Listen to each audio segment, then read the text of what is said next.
Assalamualaikum warahmatullahi wabarakatuh. Sampurasun. Ujang Nyai Incu Aki Mitra Dongeng Sunda anu satia di mana bae ayana. Aturan wilujeng patepang deui dina acara Kileuksa Ngadongeng. Mugia urang sadaya salamina aya dina panangtayungan Allah Subhanahu wa taala siang kalawan wengi sarta digampilkeun dina sagala rupi urusan anu sae. Amin ya rabbal alamin. Danget ieu Aki bade neraskeun hanca anu katunda dina carios si kabayan ngemban amanat bagian anu kadua. Dina bagian munggaran harita teh si kabayan keur mikir naha amanat ti Haji Odo teh tarima atawa ulah sabab amanatna kawilang berat. Salajengna hapunten Aki ngemutan utamina kanu nembe mendakan channel ieu ulah lali toel heula tombol suka bagikeun sareng subscribe-nya. Hatur timpah nuhun kana kabeningan galihna. Ujang Nyai kumaha sikep Haji Odo nyang hareupan si kabayan anu keur mikir sumangga nyangakeun dongeng Sunda dina judul Si Kabayan Ngemban Amanat bagian anu kadua. Wilujeng ngadangukeun.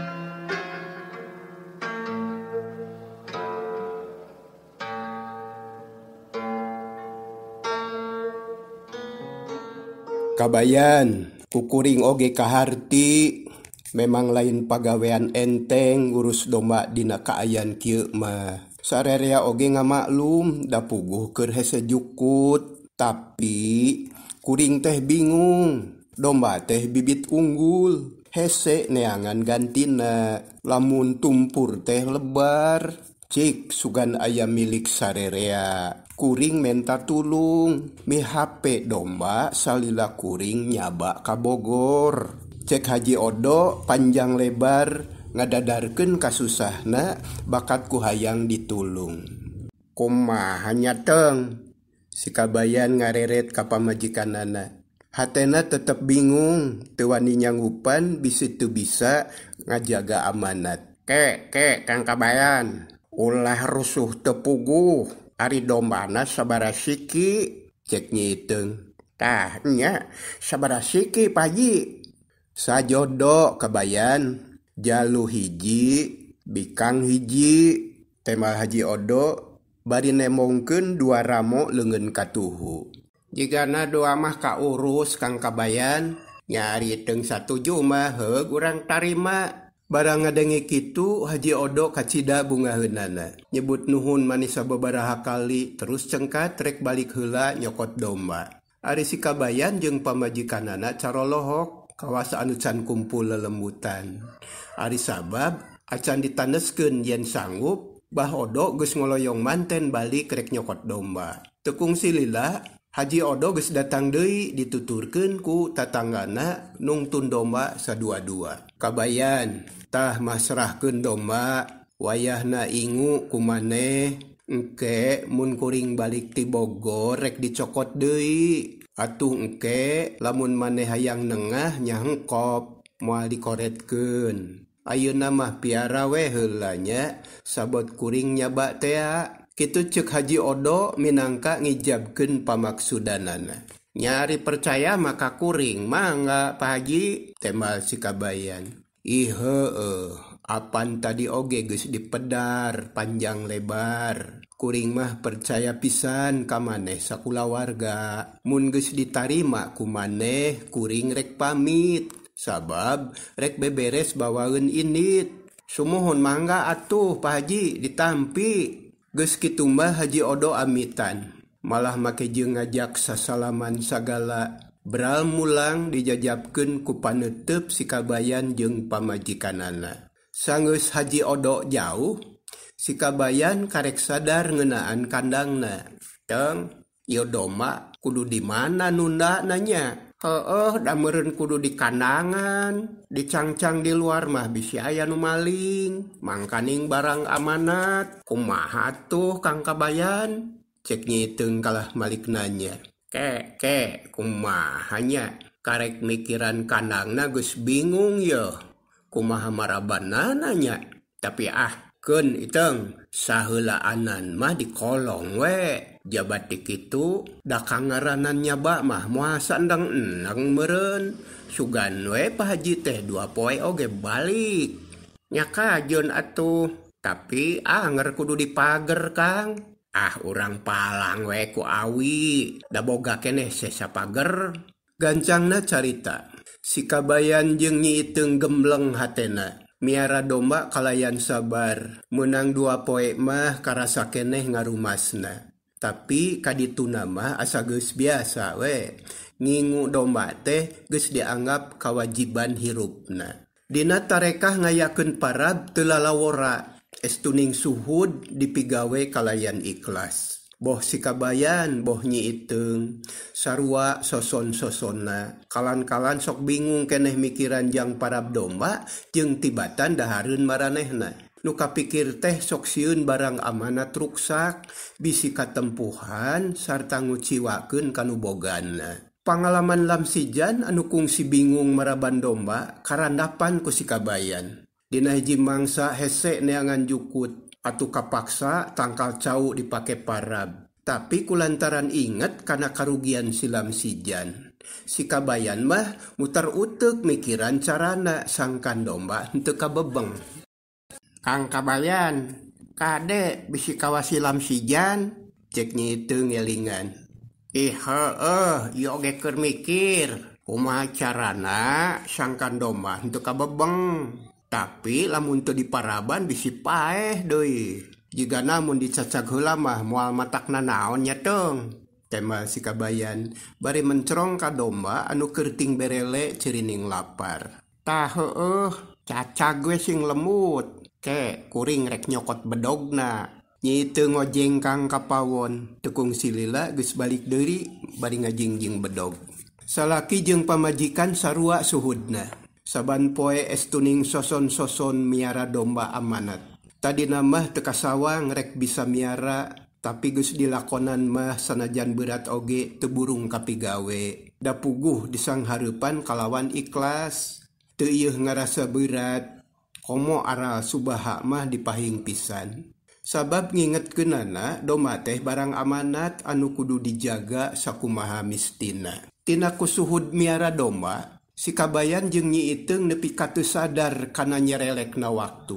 Sabab tetela Haji Odo teh sasat jalir janji, bebejana mah moal lila, tapi nepi ka ayeuna lebeng. Teu beja, teu carita. Anu ditaksir ukur 3 atawa 4 poe teh. Ayeuna geus sabulan can aya mulang. Dina hiji poe, torojol silam sijan nyampeurkeun. Harita teh si Kabayan keur ngusapan tanduk domba jalu, ari nu bikang keur jongjon nyatuan. Sampurasun, rampes. Geuning maneh, Jan. Bageat teuing euy. Kamana wae meuni tara aya ulin ka uing. Cek si Kabayan bari cengkat. Terus nampanan anu ngajak sasalaman. Hampura Kabayan. Kuring teh tas nyaba ti kota. Tadi nama rek neangan pakulian. Tapi asa kalah nambahan bingung oi. Tungtung namanya balik doi we kalembur. Gek silam sijan diuk dina tungtung golodog. Bejana di kota mah loba piduiteun Jan, cek si Kabayan. Nya cok beja mah. Tapi nu kalaman ku kuring mah matak balangsa Kabayan. Segala rupa kudu mayar oi. Ngan hitut wungkul anu teu mayar teh. Cok silam sijan dari anaker. Matak oge di lumur we neangan usaha mah lam sijan. Tong hayang los-los ka kota ari teu boga pangabisa mah bisi matak jadi galandangan. Di lumur mah naon we sagawe-gawe. Moal sagala kudu duit teuing. Bener Kabayan. Teu boga duit oge beuteung mah kausian wae. Atuh da di kota mah euy, cai oge kudu meuli. Hayang nginum teh 1000 saregot Kabayan. Nya di urang menengah kue dina pancuran. Pek rek nginum sakumaha. Tembal si Kabayan terus cengkat bari kagaro. Kabayan. Kuring rek nanya euy. Bejana maneh nengah domba ti Haji Odo nya. Ieu lain dombana. Silam si Jan mengkolkeun obrolan. Doma Haji Odo Jan. Tapi lain nengah euy. Har, kumaha urusanana? Mi HP kumaha? Lam si Jan kalah kerung. Ih, nya mi HP mah mi HP. Maunya maneh teu ngarti mi HP. Mi HP. Nya ngarti kuring oge mi HP mah. Tapi maneh teh nanaonan make daek di PHP-an nu kieu patut. Mun di PHP-an pacul onaman moal berat kari sok we ditunda dina pojok imah. Di mana anu bogana datang kari masrahkeun. Ari doma apan kudu diparaban oi. Ngadenge omongan silam si Jan kitu si Kabayan ukur nyerenge. Teu nema sakecap-kecap acan. Atuh lam si Jan teh kalah tambah penasaran. Pok nanya deui. Kabayan, ieu teh kumaha urusanana euy? Heueuh mi HP nu bogana keur nyaba ka Bogor. Ih, mi HP deui maneh mah heueuhkeun bae mi HP mah. Tapi urusanana kumaha? Dana naon oge kudu kaharti Kabayan. Mana komo ayeuna mah hese keneh jukut. Da geuning halodo teh asa panjang naker. Can aya tanda-tanda rek hujan yo. Silam si Jan nunjuk ka langit. Tapi panonna mencerong ka si Kabayan. Hujan mah urusan Gusti Allah Jan. Sabar we da geus kitu kuduna. Urang mah manusia hirup di alam dunia teh dharma wawayangan bae. Hujan teh memang kacida di arep-arepna. Tapi urusan hirup ulah gumantung ka hujan. Da jelema mah sokeun aku owah gingsir. Usum halodo hayang hujan. Usum hujan hayang halodo.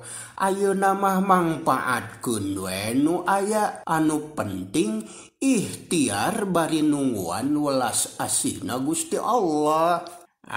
Maneh mah teu ngarti wae Kabayan. Lam si Jan ngabalieur.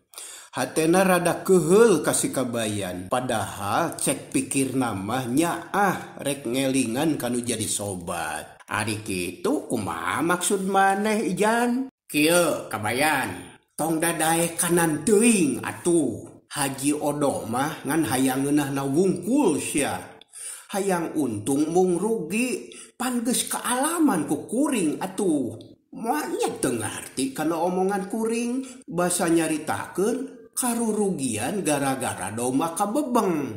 Lam si Jan ngomongna bari pepeta. Katara bangun gemes. Jan, uing mah keamanatan oi. Keamanatan kumaha? Nya heueuh ieu teh barang amanat. Mun Haji Odo geus datang deui mah ieu domana dicokot deui ku nu bogana. Tah kitu Jan. Si Kabayan tetep ayem.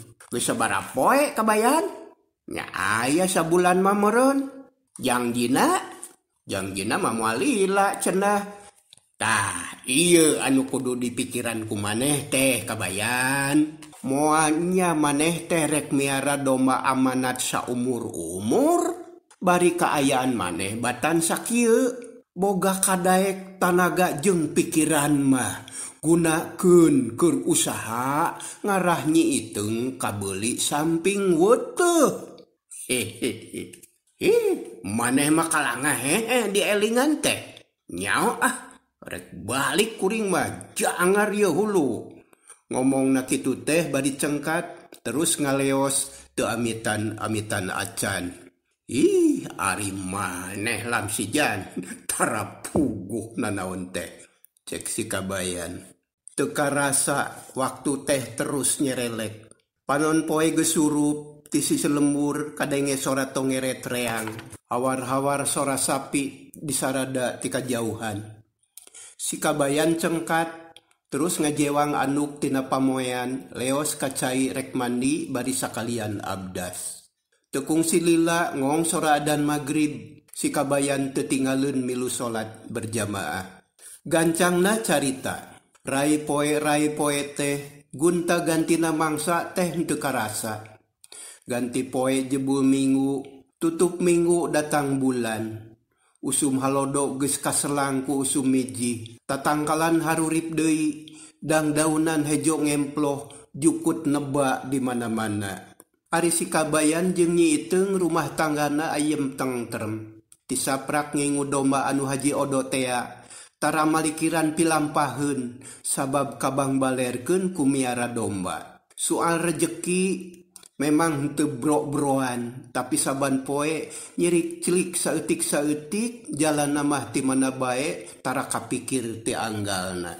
Sakali mangsa sikabayan keur ngutrek nyieun karinjang, kulantaran barang jieun dibarengan ku hate anu tentrem tur ikhlas, malah sok bari heheotan sagala. Atuh hasilna teh alus, wawag wedel tur sieup. Barang rengse sapasang, jol aya nu nyampeurkeun. Lakadalah, puguh karinjang akang teh geus dobol. Beuli we ku akangnya, maneh mah nyieun deui we kabayan. Pokna bari ngarampaan karinjang anu karek angeus. Yeh, da lain jualeun ieu mah Kang. Temal si kabayan bari melong. Lah, nyieun deui we maneh mah, da aya kabisa jeung kadaek. Yeuh, duitna. Tah ditambahan 2.000 deui. Cereng dibayar harita keneh. Si kabayan colohok, tapi atoh da kaharti ari dibayar sakitu mah. Nyeh seuri duit di sakuan bari melong kanu indit ngajingjing karinjang. Keur kitu torojol Nyi Iteung pok nanya. Aya naon Kang kabayan? Itu aya jelema ngajewang karinjang nu karek angeus, bari nunjuk kanu ngaleos indit. Har, nah atuh diantep wae. Ari urang kumaha? Pan ayeuna mah ngari teh kudu loba, Kang. Kudu satanggungan, jadi butuh karinjang. Domba teh geus genep ayeuna mah. Cek Nyi Iteung teu panujueun.